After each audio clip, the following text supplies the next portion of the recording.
What is up there, everybody? Citrus Aviation here for another video. Today, we're going to be taking a look at a model that I'm getting mostly because I need it. But as we're going to take a look in this video, all indications show this model is not very good. And so I'll show you why this model aircraft isn't that great. And see how my version is. See how this particular one turned out. So here it is. This is the Avelo 737-800 by Gemini Jets in the 400 scale. Try and get out there. There it goes. Well packaged. And I'll move the slip here, which has a discount code for me to use next time. But yeah, this is it. 737-800 by Avelo Airways. And this one is made by Gemini Jets in 400 scale. But this one is known to have some issues. This model was officially released in December 2022, but did not become available to retailers or customers until January of 2023. I will count this as a 2023 model. That's what it looks like inside the box. Just take it out here and take a look at it.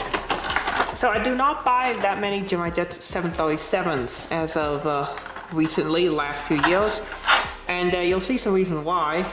One of them is evident now, that wing flex is way too much. The Avelo livery does look pretty nice. For a newer US airline, this is actually pretty decent. So taking a look at the model here, you can see the cockpit windows and the cockpit nose shape, which is a little bit off on this aircraft. As you can see, for a Boeing 737, it should be a bit more flat, so have some like flat cheeks. On this aircraft, you can see it does not. It's fairly rounded, which is not very accurate for the 737. On the nose gear door, you can see it says 73-8 and then 801, the aircraft type and parcel registration. And then you can see the red line there. That is commonly referred to in the industry as the unemployment line. If you're pushing back your aircraft and you turn the nose gear beyond that red line, you will break the sear pin and become immediately unemployed. So that's why it's often referred to as the unemployment line. So that's a fun little fact for y'all. But yeah, that's the nose section of the aircraft.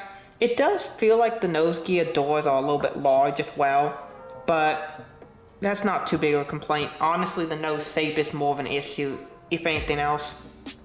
You can compare that to an NG model Boeing 737. You'll see if they got that cheek correct. Actually, I'll go pull one out for you to see. So here's the NG in comparison to the Gemini Jets. It might be a subtle difference, but you can see it's a flat cheek on the NG 737, which looks a lot better than the fairly round one on the Gemini Jets. You can also see the NG has the correct size gear door as well, which looks so much better.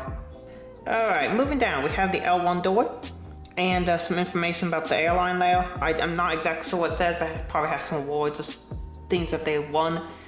Avelo, yes, that is how it's pronunciated. The A is actually pronunciated as an E, and so it is Avelo, not Avelo Airlines. Anyway, so Avelo, really cool. I actually kind of like this like really simple billboard text that a lot of airlines are using. They do have purple engines. These are of course the CFM 56-5Bs. On the inside of the engines, fairly simple. It is just silver there with the fan blades. And then you can see nacelle strike. You can see that this wing is way too angled up because the engine is supposed to be like this. So is the wing, but you can see it's angled up way too much. That's not accurate for a 737. It's supposed to be more like this. So that's really what it's supposed to look like. But yeah, the wing flex is a massive issue on this model. You can see even the main gear are kind of angled a bit. Just look at that, that's comically bad. That's just really, really bad. Moving down, we do have our winglet here. Try and get the camera to focus on that, there you go.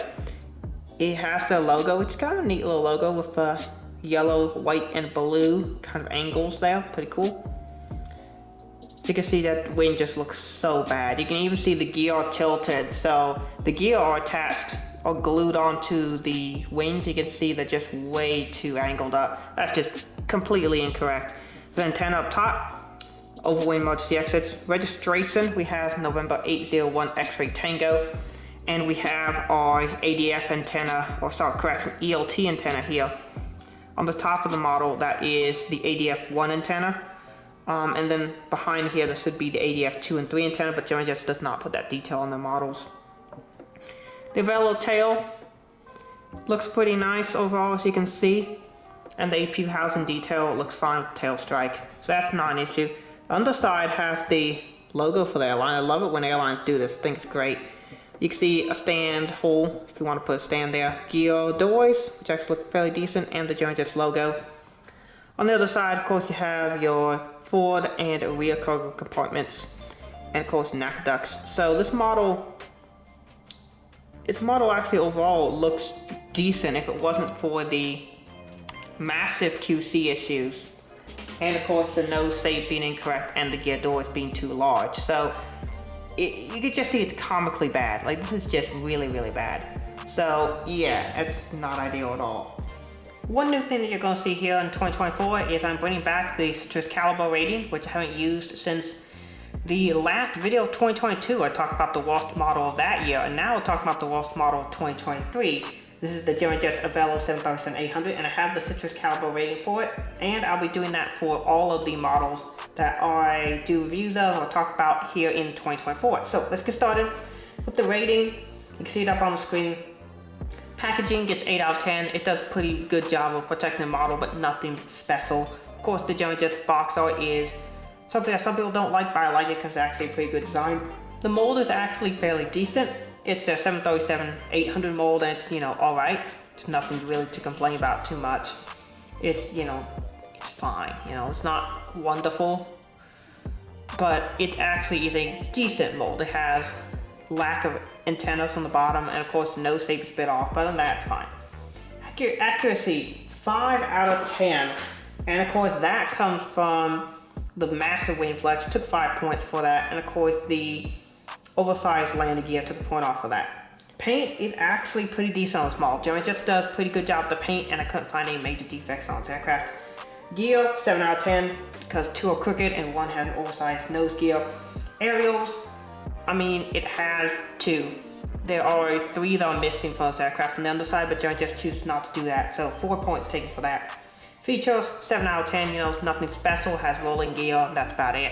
Wing and engine, of course, took 4 points off because of the wing flex. That just makes it look so bad. Quality, down to a 3 out of 10. Now, of course, the reason for this is, of course, because of the wing flex and then the nose gear door being oversized. So that's a total of 7 points removed for that.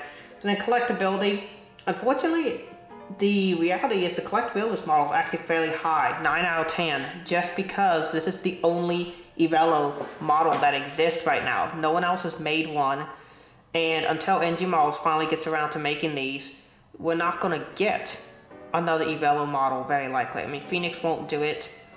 Panda might. Somebody might do one through Panda, but no one has yet. So at this point, this is the only Avelo model that you can get if you want a model of this airline.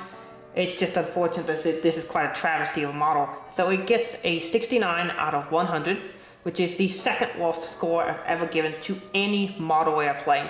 Only that ATR from 2022 got a worst score. I think that got a 59 out of 100. So 69 out of 100 is really, really bad. This is the second worst model I've ever scored. And it just is really unfortunate because this model could have been so much better. The mold is not exactly terrible. It's just the QC they decided to put with this model is something that just ruins it, because otherwise this model probably would have scored, if it wasn't for the horrible wing flex and such, probably would have scored in the low 80s, which would be a perfectly acceptable model. So it's really unfortunate that this model got messed up the way it did. The same thing goes if you bought that Sun Country 737 that came out in 2023 as well. It just had really high wing flex.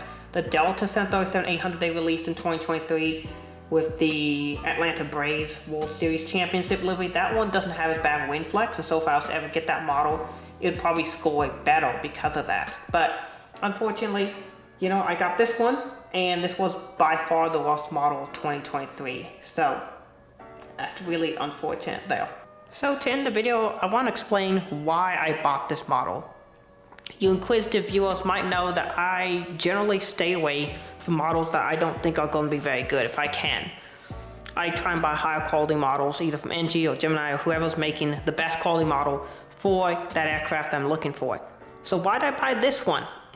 Well, the reason was, a year after this model was released, no one else has made an alternative. There is no other Avelo 737 available from anyone else.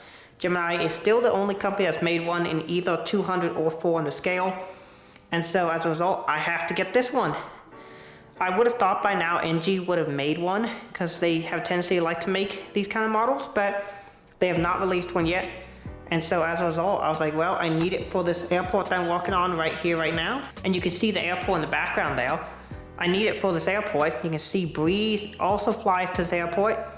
That's another hint for those of you who are interested in what airport this might be. But yeah, I need Avelo for this airport. So it's like, you know what? Gemini is the only one that's made it, so I have to pick it up. Hopefully, NG will make an Avelo 737-800 soon. They'll probably make more than one, honestly, because that's how they do it. They'll probably make both the splits and the non-splits version. And they'll probably also make a 700, and I'll buy all three of those. But yeah, at least for now, the Gemini one will serve in the collection as the Avelo 737 of choice, even though it's not really the one I want. But yeah, that's gonna be it for this video. What do you think of the worst model airplane of the year? Did you buy this model, or did you buy any of the other Gemini 737s that came out this year? A lot of the 800s turned out really, really poorly in 2023. And this one was the one that just turned out the most poor of them all. So that's basically it for this video. Hope y'all enjoyed it. Comment below, what airport do you think this is? I'm actually gonna zoom out here a little bit, so y'all can get a bit of a hint. So that's my hint for you. What airport do you think this is? Put it in the comments below. That airport will get unveiled soon. I just need to get a couple more boards and then start painting, and then we'll be good to go. This airport will be set, ready to unveil. I'm also need to install interior lighting, and I just got new pegs for the airport too, because you can see the white pegs back there. The jet bridge kind of sat too low, so I ordered some new ones from Tarmac Designs. Does a great job. He did a great job with customer service. He sent me some new ones at a taller height, so the jet bridge seems to fit better. You can see it's hooked up to the Avelo. Seems to fit a lot better at this height. So yeah, that's it for this video. Hope y'all enjoyed it. Thank you so much for watching. Have a great rest of your day, and God bless you.